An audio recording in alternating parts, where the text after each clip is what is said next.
We saw the Cube, aka Kevin, sink himself into Loot Lake. Now Loot Lake is all bouncy, and we've also vaulted the drum gun. So, I mean, it's going to be very different. It's going to be very different coming out of Summer Skirmish into now the Fall Skirmish.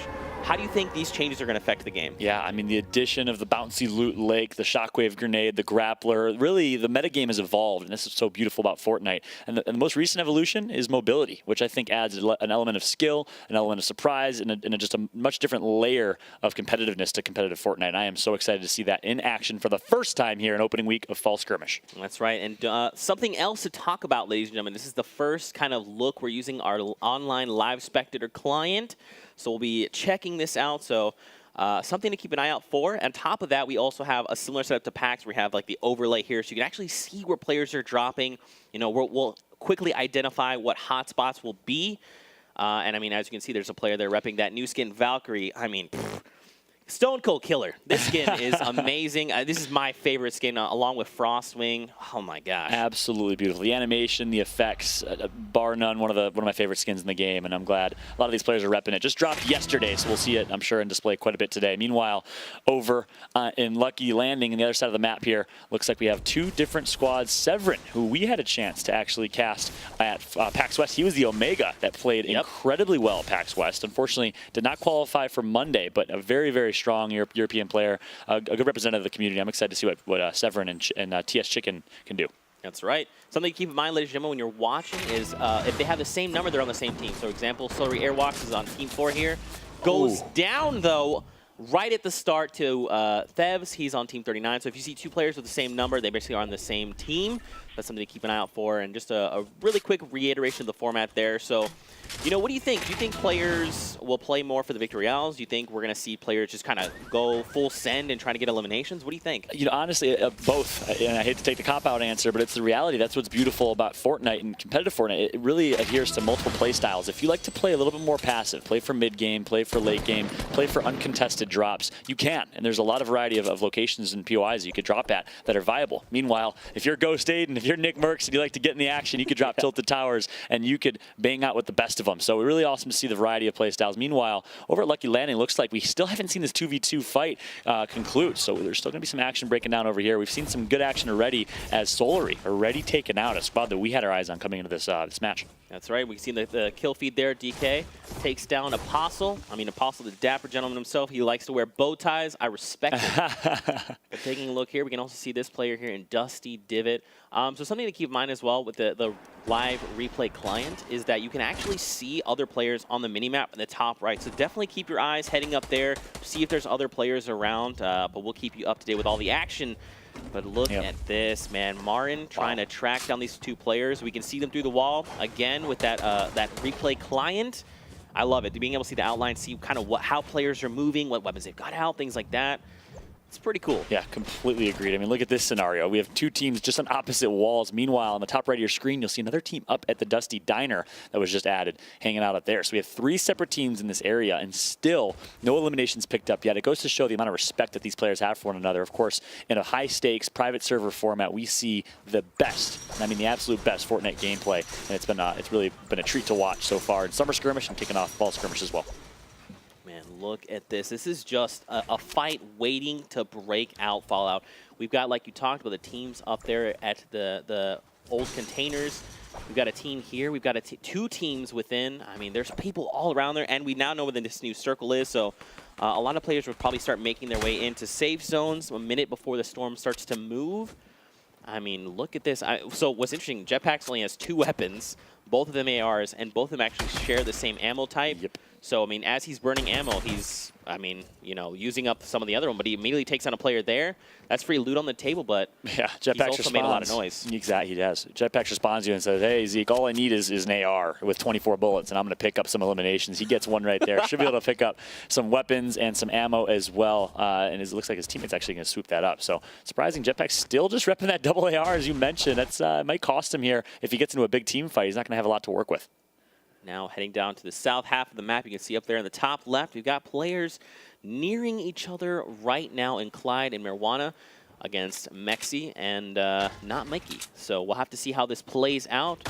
And immediately you see the grenade launcher. And look, they already have a Porta Fortress in hand. Fallout. How do you think they're going to use this? Oh my, defensively is one thing I would say. The Porter Fortress gives, ooh, look at the double rift, he's going to be hit. But Porter Fortress gives you an opportunity to play a lot more defensively, to really, if you're under duress, you can bail out of that situation really, really well. I expect them to hold on to that for a rainy day. Of course, they're not going to use it right there in that offensive opportunity. Yeah, let's check out this replay coming in from Solary. He's still alive, actually. One of them is still alive. That's right. We saw one of them go down. He takes down 2 players, knocks them down. He's going to get the elimination here. Interestingly enough, the Solary members are not playing together, so I take that back. I assume both the Solary players would be playing together. We saw a member of Solary die earlier in the game, get eliminated, and now it looks like Solary, Yoshi, and Jules in a good spot. So keep in mind that where there is a duo and that Yoshi's playing someone else, but there's also, don't forget, the club, so they can only play with club members. Yep.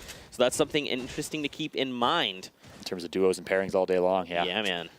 I mean, this format on top of the clubs is gonna change things very dramatically. Yep. We're gonna see things kind of unfold differently, and I think another cool thing to talk about is, Summer Skirmish was more about, honing in on fun, or rather the format and whatnot, and now we get to have a little more fun. We get to bring those formats back that people really liked, and then we get to do some new stuff with the clubs. So I'm really excited to see how that's going to change these 6 weeks.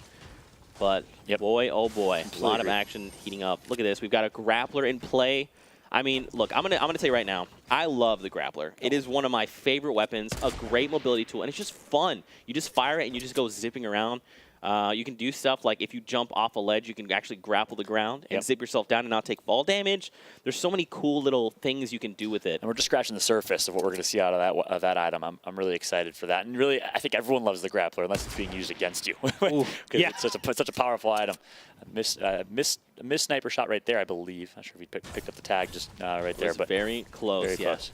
Fun fact, Harmy actually played at PAX. No way. Saw him, yeah. A couple Europeans making the trip. That's a long trip over to Seattle. So a lot of respect for our European competitors making the trek to Seattle to compete for, of course, the massive prize pool. $1.5 million prize pool is at PAX West. Another $10 million prize pool here for Fall Skirmish over 6 weeks that, of course, will conclude at TwitchCon. Exciting things to come. It's going to be awesome. Yeah. It's going to be so much fun. But look, Fallout, the Storm is making its way in. Now, players are going to start to get funneled a little bit, right? Now they're going to start making their way into the safe zone. What do you think is the play here, right? So, like, if you're one of these players on the outside of the map, do you just go in and you just, make a spot for yourself? You just kind of wait? What do you think? Yeah, that was a key conversation. I know in talking to a lot of pro players at PAX West is the learning that you have to rotate early. I think that it's easier said than done. Everyone knows that they have to do it by textbook, but it's harder to do and actually in reality of the situation. But a lot of those players that are on the outskirts, that's typically where most people will lie. So by sitting on those outskirts, you put yourself at risk of running parallel to others and putting yourself in a pretty dangerous spot. I think the right play is to rotate early to center circle to not get caught in the mix here. And those players that are on the outskirts, we'll see if they can make it out alive. And take a look at this Fallout. 80 players still left. I mean, there's still so many people left alive. So if this continues, I mean, we see a knock there in the kill feed there. But, man, if this continues, we're going to see some of these tighter circles just nonstop action. Yep, that's for sure. Right in the face of Vitality, Mika. A couple shots can be picked up. He's going to lose his shield here, so a little bit damaged. No shield for Mika in this one. He's just going to actually break down the cover. Play a little more passive. Big fight going down over towards the containers. Gabby going to get downed. Looks like a shockwave is going to get used. So we talked about the addition and the ability to escape. Shockwave and grappler combo. Amarkon goes for the flashy play. Going to get taken out. The Vitality duo going to pick up 2. Well played from them. That was almost one of the craziest plays. So as you saw, he was mid-air, grapples over the enemy's head, almost zips across, but the enemy was waiting for it and picks off Amar. Man, oh man. Now here's the thing. They got to go find that grappler. I mean, look, you saw this guy's got a grappler. You got to go get it. You got to use it yourself. That's how it works. That's 100% how it works. You have the passing of the torch, if you will. The passing of the grappler. It's right there. Micah, look, turn around. Micah, no, don't leave it. Does he not want it? Maybe he doesn't want it. You know what? He's probably just like, look, I don't need this. This would make me too strong, okay? All right? I can take down players. Believe in me, Zeke. You're right, Micah. I believe in you. Yeah, well done right there from Vitality. Of course, Vitality, French esports organization, one of the premier esports organizations over in Europe. And they're showing why right now with some two strong players on their side, on the Fortnite side at least. Meanwhile, Yoshi and Jules. It looks like they're in a 2v2 standoff situation. Meanwhile, a lot of fights taken on the Epsilon squad. Speaking of premier organizations in Europe, they're entering the scene as well towards Fatal Fields. Look at this. This is a replay. So this was the replay from the fight we just saw from Micah. So look, Amar's mid-air. He zips over and immediately, look at that. Oh my gosh. Those are hard shots to make, man. Hard shots indeed. And but keeps the AR out rather than taking out the shotgun. Yeah. That's a bold play. Means he has trust and faith in his accuracy. Well shot from Mika in that one. Meanwhile, Skosis of AGO here. Just getting as many mats as they can. That's another big thing in these private server matches. You think it's easy to get mats, easier said than done. Yeah. It always becomes an issue in late game is material and resource containment. Yeah, I mean, especially as people start to tunnel, they start to fortify as much as they can. We'll have to see. Yeah, speaking of which, literally what we're seeing, but like you talked about, it's a great point, is the shockwave grenade, man. That thing is going to change the way, and I hope we see a lot of it this time around in these coming weeks, because it's a game changer. Yeah, well said. Meanwhile, on board with Martin here. I believe this is a replay situation over towards Dusty. Actually, no, I think this is a live fight as Mika and Roby are going to be in a pretty bad spot here. No high ground for them, and they're really in this fishbowl that is Dusty Divot. A couple good, well-placed walls right there from Method Martin. He's going to put some shots over on the Vitality squad who's just trying to retreat. They recognize they're not in the best situation. They want to get out of it. And again, take a look. The spectator client, man, it's super helpful. You're looking up at the top right, you can see all the duo teams very close by. I mean, everyone else, if you watch these little triangles, they're honing in on these shots. They hear these shots, and they're saying, look, we need to get in there. We need a third party or a look to clean up these fights because we need eliminations. We need these eliminations on the board. Yeah, 4 to 5 is 1 point, right? And 1 point could be enough to put you in the top 10. So exactly. Not only that, but this Vitality squad is, speaking of points, they're so close. You see the format on the radio screen, so close to picking up a few points here by eliminations. They've picked up a couple already, so let's see what they can do here. Big fight ensuing. 3 or 4 teams in this one. It's going to be Martin versus Mika in a 1 versus 1. Sorry, that's Roby. He downs 1. That's an elimination. That's crucial if they can pick up the finalization here. Meanwhile, it is going to be Jetpacks that downs Roby and neutralizes. Now, 1 versus 1 situation. Jetpacks versus Mika, I believe. A couple good shots are going to be put in. Ultimately, it is Mika that comes out on top. 3 eliminations for Mika, a few for Roby, and that should net them some points. Unbelievably well played there. Mika by himself now. I mean, you'll love to see it. If he can get 1 more, or rather 2 more eliminations, he's going to have a point on the board. And we talked about it, man, and we kind of talked about it a little bit at PAX as well. These elimination thresholds, they're tough. This is not easy, right? Everyone needs to show up and do the best that they can. And we're basically, it's a lot to ask for. I'll give you that, but it's worth it, right? A lot of these players are going to show up like Mika. I mean, we just saw him he's got 3 eliminations now. So if he has 1 more, that's 1 point. And even at PAX, we saw a lot of times where people would get so close. They get 1 elimination away from their first, second, third thresholds, and then they go down. And yep. You can see the look in their face afterwards. You have the beautiful webcams as well. And one addition to this format that I absolutely love is the Hold the Throne edition. Yeah. We saw Aiden drop, I believe, 18 eliminations in his nightly qualifier. I mean, playing out of his mind. But because there was no Hold the Throne in that feature, that format, he was, I think, ended up 10th through 15th place in the final standings. So the addition of Hold the Throne gives you an opportunity to really rack up some extra points and rewards the eliminations even further, which I think is awesome for the overall balance of the game. Absolutely. Couldn't agree with you more. And it means more eliminations that we get to see, so I'm not going to That's true. Take a look at the action from Mika's perspective here. We saw it from Jetpack's perspective, and look at that nice headshot. And the AR, sorry, make that a SMG, compact SMG finish there from Mika. Yeah. Man, he's 1 elimination away from that first threshold, getting himself a point. And man, these points they're sparse. You get 3 points for victory royales, 2 points for second or third, and 1 point for fourth or fifth. And that's the thing, man. If you make it, let's say you make it a top 6 and you don't have any eliminations, that's great. You made it to top 6, but you don't have points.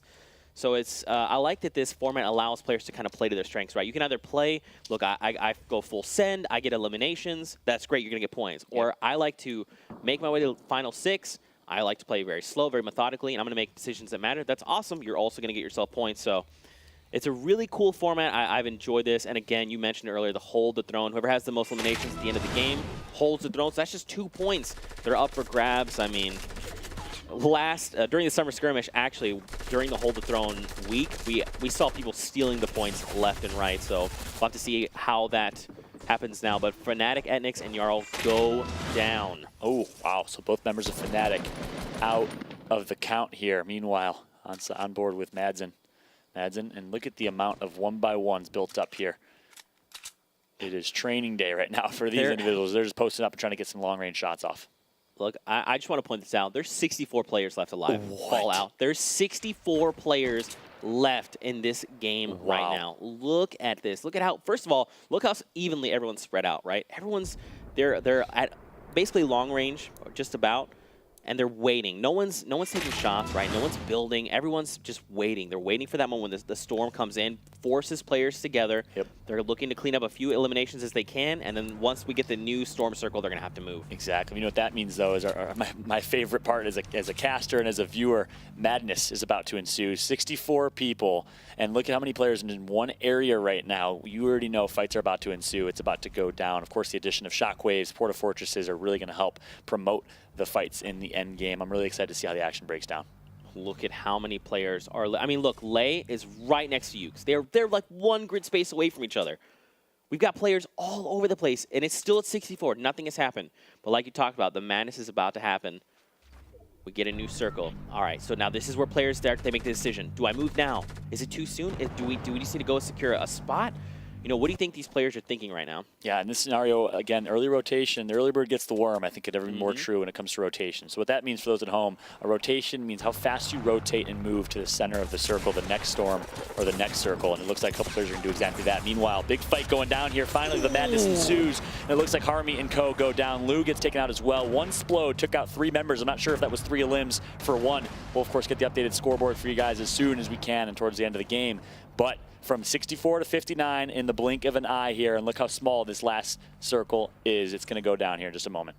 And of course, we are an anti-gravity end game here. I absolutely love it, just like we saw at PAX West, which is so entertaining.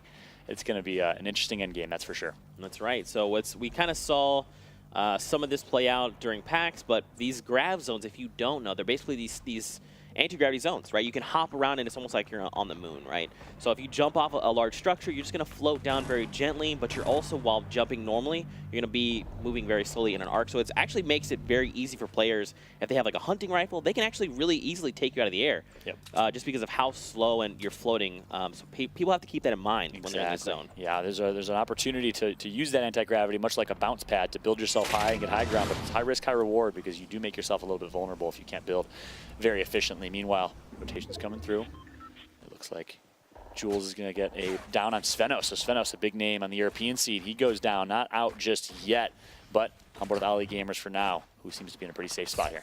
There's still so many players left follow. We've only gone from 64 to 56. We saw one player go down, and look, the silenced AR, we talked about it. We're seeing it now. Ollie has it, but look at all these players. Just watch their health bars. Noisy up top goes down there. There's shots left and right. We just heard the sound of remote explosives.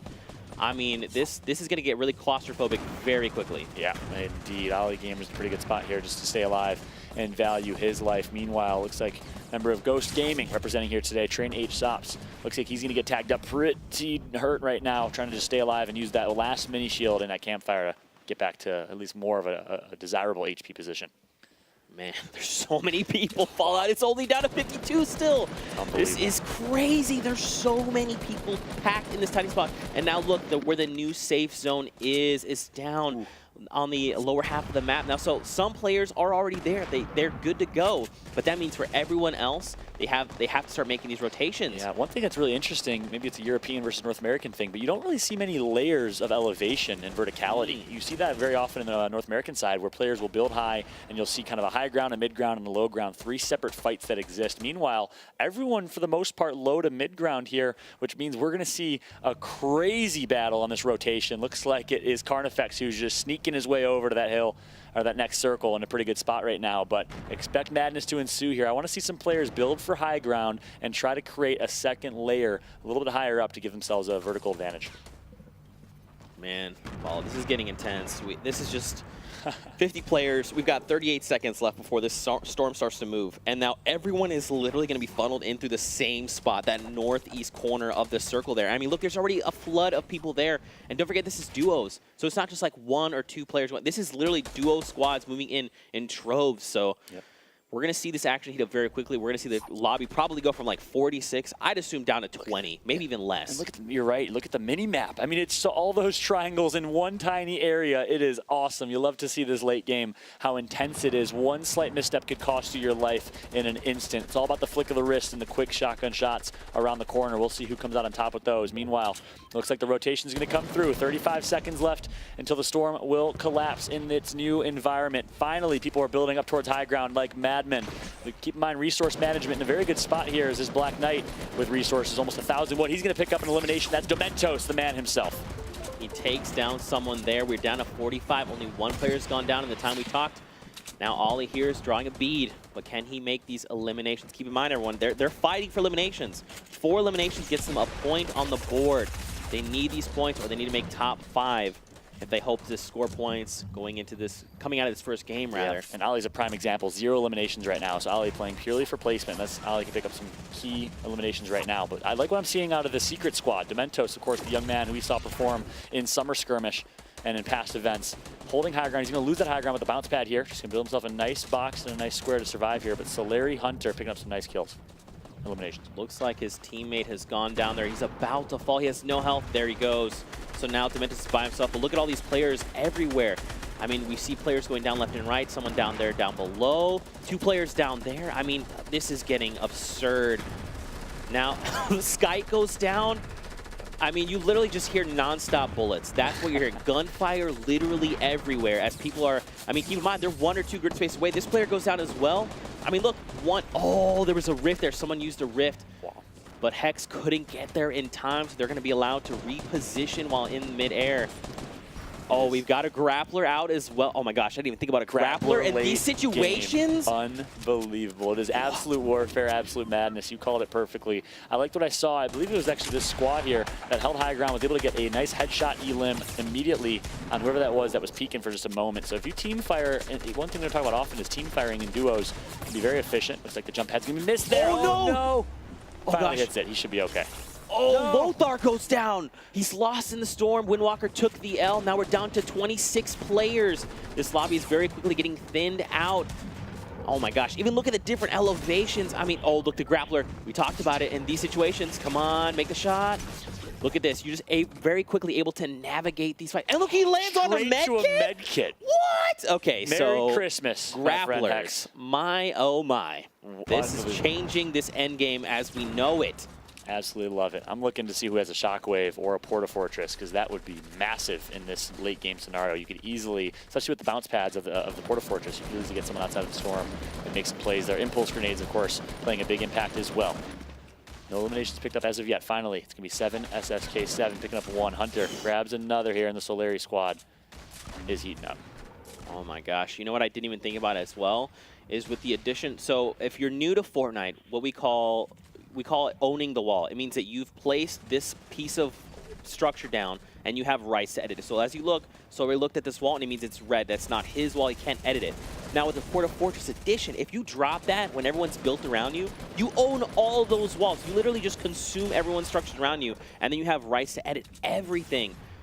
I need to see a Porta Fortress. That is a beautiful point, especially in this late game. So talk about ownership and possession. You can get possession of this entire circle with the Porta Fortress. It is that massive of a structure of a unit. Not only that, but you knock everyone potentially completely out of the circle, into the storm, and in a very dangerous spot. If anyone held on to that Porta Fortress, we saw it way earlier. I'm not sure which team that was and if they still have it in their possession, but that would be a game changer. Look at that high ground. Number 32 there. And look at his grenade launcher being used. So some GLs are going to come through here. Not going to connect for a exploded elim just yet, but nicely placed right there from Hunter. Oh, that's a grenade. Oh my gosh, a grenade just came in there. Solari Kinstar goes down. Jamside got him. SSK has eliminated Kinzel there. Windstrike Meow eliminates Hex. 10 players left. I mean, look at this player.